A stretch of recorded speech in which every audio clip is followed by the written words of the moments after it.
Hi guys, this is Skittflash here, and welcome back to Let's Play Super Metroid. Now I'm going to be perfectly honest with you guys. For one thing, this is the third time I've tried recording this intro, because the very first trick I tried to do in like the first 30 seconds I kept on failing, and I just wouldn't have any of that. But not only that, this is where I start to lose my way, so to speak. Oh, thank God. That's another mock ball. But because I don't quite remember where it is I'm exactly supposed to be going, so I actually had to consult past me and watch the playthrough I did of this for Boogaloo commentaries, just so I know where it is I was supposed to be going. And yeah, I don't know, like that's just bizarre, like asking a more knowledgeable version of myself about where to be going, and lag, don't need any of that now. Anywho's, if you use a proper mock ball and wall jumping and, you know, morph balling and all these fun little tricks, you can get the ice beam early. And you know the ice beam, it's a staple of the Metroid games. It freezes things. If anything, the thing about the disadvantage to the ice beam, if you were going to kill anything in just one shot, you'll actually freeze it before you kill it. And as a result, it would take longer, but that's, kind of it's not as bad as its perks, which would be the ability to freeze things and use them as platforms to not die in lava. Because, you know, not dying in lava is actually, I don't know if you guys know this, it's pretty swell. What I've also noticed is I'm actually pretty far behind compared to my playthrough in Boogaloo commentaries, like at least 3 minutes maybe, which adds up for you know, on the caliber I'm doing this game, on the speed I'm supposed to be doing this game. It's kind of almost slow. Yuck. But I guess, you know, that was my heyday. I was much more prepared than I was for this game. I didn't even do that correctly, but that doesn't matter. We got the map. Again, I'm just going to be downloading the map this time because honestly, I don't again, kind of lost, and I don't know where it is I'm supposed to ever be going. But we can work that out later, I suppose. In here is more goodies. This is a pool of goodies. What I always like about Metroid rooms is that a lot of times when you're first exploring and you don't know where to go, there's multiple paths and you're like, crap, which one's the wrong path that leads me to nothing, because that's where all the power-ups are, and I need those before I can actually go where it is I need to go. Here, there's nothing of use. Actually, no, we actually need an item here. Up here is probably one of the more useful items in the game. This is the high jump boots. So a lot of the things that we just totally sequence broke by wall jumping, you actually need the high jump boots to actually get to. And you can jump higher. It's much more awesome. You can use it in conjunction with wall jumping to absolutely go everywhere. Before we do any of that, though, let's kill this guy, because I know we have to kill him to proceed with the room, interestingly enough. It almost can actually botch wall jumping just because, well, not really. You just have to get used to the different jump height, but you can actually now wall jump extreme heights, and it's fun to do, I'll give you that. Oh gosh, the more I talk about how much I don't know about this game, the more I realize how much I don't know the future of this game. There's so much things that I'm just gonna be so lost about. I probably should actually practice this a lot more. This should definitely be the last part I record today. This is actually the first day I record any of this, and you know, I'm just gonna go down this way and not try to be tricky. But yes, now that we have the high jump boots, we can do stuff like that, and that's just keen. It's a good thing this game doesn't grade percentage based on map completion, because I'm just looking at all the holes, we're not even looking at the map, that we'll probably never ever go to again. And that's just how that works, because this isn't Castlevania Symphony of the Night, this is Metroid 3, Super Metroid. But in here, we're gonna dunk into a pool of lava just to get 5 missiles. I wonder what Samus would do for a Klondike bar. But we got that. Again, there's no reason to not get that. It's not like it'd kill us unless we spend prolonged periods of time in there, which we're obviously not doing. So in here, one thing you can actually do in this game is you can actually look at your items, and you can actually turn whatever you want off, which is very interesting. For example, I'm actually going to turn off the high jump boots, because one of the problems, actually, I'm wishing I didn't now, because one of the problems with the high jump boots is that it has the ability to save your life, and I was absolutely stupid to think that turning them off would be a good idea. But sometimes there's rooms that like you jump so high that it caps you, like the ceiling caps you, and like you almost want to be able to jump lower, just so like you know you can not die. But you know, given how bad my platforming is anyways, I'm gonna be falling into this lava, and that's the only thing keeping me from not dying by falling in lava. So you know what, I gotta appreciate it. So interesting thing, I'm going into this room for the save point, not for the save point, but because when you actually enter back into this room, it resets the position of this guy, and you can use him as a footstool to get up here by freezing him. I mean, if you want to be tricky, you can actually just kind of do some awesome wall jump and get there some cooler way, but I find that to be much more reliable and much more simple to do, and there's much less me sucking on my end because that's much more simple and innovative. I like doing stuff like that. Like, it's one thing just like watching, and like it's hard enough just to watch like, you know, a speedrunner and just imitate everything they do. Like, honestly, anyone who does that, it's a challenge in itself because, you know, what they do is hard, but like finding your own way to do things, that's always fun. Like finding your own combos in Smash Bros. Or doing cool stuff. It's always fun to find your own things. I mean, by all means, like, it's just equally as fun to, like, you know, do all this awesome stuff that you saw someone else do, but, you know, it's something special, I suppose you could say. So anywho, there's 2 power-ups there, because again, Super Metroid is a tricky mistress and likes to, deceive you with her wiles. Something interesting about the Spazer Beam is that also, the first time you enter this room, this guy will be in just a position that you could freeze him right there and use him as a footstool. But, something interesting about Super Metroid, like the Spazer Beam, is that, like, you might notice it might shoot through walls. It's like, as long as one portion of the beam doesn't actually, like, hit a wall, I feel like the entire beam goes through a wall.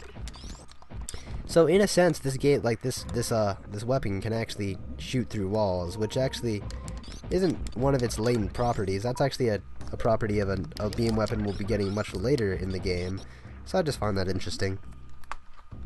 And then who's down here is Long Corridor. I would be tempted to like do a mock ball and, you know, make that fun, but given my track record with mock balls, I think I'll stick with just running naturally. And up here, because, you know, this game, again, this game makes everyone so paranoid about, like, searching things. It's the ultimate, like, you know, OCD game. I said, oh my gosh, well, there goes 2 super missiles. And we got the speed booster, so now we can run even faster. Not only can we run fast, we also have access to a key new ability, one of my favorites, actually. We won't be employing it now, but we'll definitely be seeing it sometime in the future. So now we're speed booster. If you run long enough, you go supersonic speeds, and it's awesome. And you need it to not die from that pool of rising lava, so, you know, keep that in mind. So, now that we got that, again, the funny thing about this game is, like, I sequence break it so often that I don't even remember what the correct sequence is anymore. Like, I want to say you need you need, like, the grappling hook to get that? And we'll be getting the grappling hook later, but, like, good God, like, what is even correct anymore? I don't remember. This is also where I don't remember anything of, like, where we're supposed to be going. Oh God, I'm worried here. Like, I know this room, but right after this room, I'm gonna be stuck as a mother. So we got more missiles, so that's nice. But even better, again, I definitely know this is something they expect you to have the grappling beam for. Those. Oh wow, I didn't even notice. You could also potentially freeze that guy and then use him as a stepping stool. So maybe you could get here without insane wall jumping, but insane wall jumping definitely helps you get the wave beam faster. Now the wave beam is actually the official beam that allows you to shoot through walls. It's also purple, which is a very cool color. If you turned off your ice beam, then you'd shoot a purple beam, and that's actually really cool. But anyways, no one got time for that. I'm just gonna pray. I'm gonna pray hard that I don't actually need to go down here, because I don't actually remember. I'm assuming we're just going back up here, and if it turns out we did need to go down there, well, that's just unfortunate. I also think the wave beam adds to your beam power. I think all beams, like, do make your beam more powerful, so that's nice. We have more firepower. Awesome possum. So now we're going back up here. Again, if it so does turn out that I had to do so, I had business back there, then I will just, I don't know, say something in an annotation, or editing, I don't know, I can do that. I have the power. But I do know that this will definitely be the last thing I record because like I don't remember the route particularly well. Like I know we have to go down here, which is deceiving because I would imagine like you could go down, it would connect, but they totally don't. And I'm just gonna be like I don't know what's down. I'm curiosity is killing me right now because oh yeah, okay, definitely that doesn't look like any place I want to screw with so far. Like I didn't go down there like when I was on the playthrough I watched, so obviously I thought I knew what I was doing, so I'm just gonna trust that I do know what I'm doing and do it. And nothing over there. There's points over here. Again, you need the wave beam. The wave beam, since it can shoot through walls, you can actually get through those one-way things by doing that, and that's just keen. You can also kill these guys. I thought you need missiles to kill these guys, but since we have beam power, it doesn't even matter anymore. Okay, so I think in here is also, this is an energy refuel station. And fun fact, if you pause, like, right before failing, if you pause, like the very, right before, you start the animation of refilling, you can actually, skip the refilling animation and save you, 5 seconds, unless you fail it, of course, in which case you just blew 5 seconds because, you didn't do trick right. Oh gosh, I'm getting really paranoid now. Like, I feel like I missed something hard. Oh, I hate this view. Oh, there goes a super missile. I'm worried, guys. So this is Crocmire. This is a pushing battle. You have to push him back. The stronger the attack you hit him with, the more pushback you push him back. And he'll try to push you into a wall of spikes. But honestly, you never really see it because you're always pushing him back so far that you never really see that you're pushed back place. And as you can see, there's a pool of lava down there. I think you can know where this is going. The answer is very violently. This is actually one of those scarier boss fights. Or more graphic, I guess you can say. I think this game is rated T. Must be. Certainly not rated E. But again, if you should you run out of missiles, you have to use your charge beam or get the missiles that he gives to you. But look at that. It's creepy as shit. Oh my god. So, let's try to cool him down. Come on. Cool off. Nope, there goes the skin. So before we do any of that, let's get this energy tank. Cool little thing. That's known as shine sparking. Again, that's probably one of my favorite things to do. That's probably what I'll be actually no. I realize like some of my parts are actually long, so I don't want to do the explaining part in a long part because that would then that would make it even longer, and then the short parts could really do with the the longness, but I don't even know what I'm saying anymore. More ominous music. And look at that, that's nightmare fuel right there. Luckily he dies and crumbles before he has a chance. Not before our pants are totally soiled though. And there goes my jump and all my momentum. So that's nice. So again, I think I'm doing something over here. Don't quite remember. What I do remember is bomb jumping. I'm not good at this at all. Psych.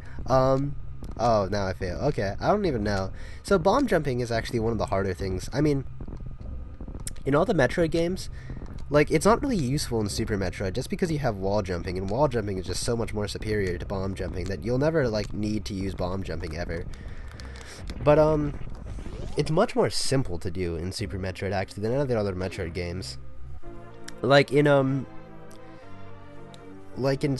any other game, you kind of had to have an odd timing. It was rhythmic, but it wasn't steady rhythmic. It was always changing. It was 1 2 1 2, and this you just press it at a steady beat, and you'll be able to wall jump just fine. I say as I pretend like I know what I'm saying, but I really don't. In here, I could have used super missiles because apparently I have those now. I wonder if I could do what I did last part. So you just go down here. I failed. Damn it.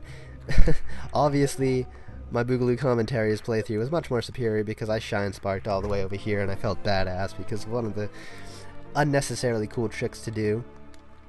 But that's fine. I can explain shine sparking when I'll have to use shine sparking a lot more anyways. It's a cool move. It's a cool maneuver. What's not cool is dying in acid. That's one of the less cool things you can do in this game. But again, I'm not sure where it is I'll need to leave off. So we're in here. I think this place requires the use of a power bomb to give us running space. And with that running space, we can just totally do that. Awesome. Again, I think you need the grappling hook to get this naturally, but that's just... doing that is just infinitely more cool. And what they expect you to do here is actually also pretty damn cool. I never thought of it, but like it's... oh, you, stop. You ruined my runway space. You know, what if a plane just like randomly crashed into bugs like you? That's not cool. But you just jump and you get all the way over here, and that's just awesome. The speed and the momentum, it's just awesome. The Grappling Beam. One of her more iconic powers, thanks to Smash Bros. It helps you grapple things. I don't use it too much, obviously. As you might have noticed, I skipped a lot of things that require the Grappling Beam. So naturally, I don't use it that much, but, you know, sometimes they make you have to do it. You could probably have wall jumped. Yeah, okay, yeah, screw you, Grappling Beam. We don't need you. As of right now, that at least. But you know, it's a cool power. I mean, it's a really cool concept, especially like, you know, in games where super wall jumping isn't totally a game-breaking thing you can do. So it does make, you know, going around really cool. But I don't know what I was gonna follow up with that. Good thing I have a super missile. Good God, if I was out of super missiles, well, that would have been bad. What's also bad is that I don't remember where it is I'm going now. Again, this is where things start to get a tad iffy, because there was one room that I really want to explore because I totally don't remember anything that was there before, and I'm also going to die in lava because, you know, I'm just bad at platforming. Yeah, but what else is new with that? So again, up here, and I think we want to go left. Left seems like a cool direction to go in, and oh, thank God, super missile people, because I need good... I definitely need them super missiles. And there's a save point there. We could end it off right there, but honestly, I kind of want to catch up to my Boogly Comms recording, to be perfectly honest, and, you know, just find my way over there. That's definitely not where I want to go. I guess you do need the grappling hook here. Later in the game there's something that like completely makes the grappling hook obsolete, but that's not until like much later in the game, so you don't have to worry about that. We still have, I guess we do still have a lot of, we do actually have one very specific use for it that I can think of later down the road that's going to be pretty awesome. But anywho's, use a super missile and completely miss. If you ran out of super missiles, that would have just been hilarious, but we didn't. And now we're back where we are over here, so in the next part I will actually be doing more stuff. Sounds fun. But until then, this has been Skittflash. Hope you've enjoyed watching. Bye!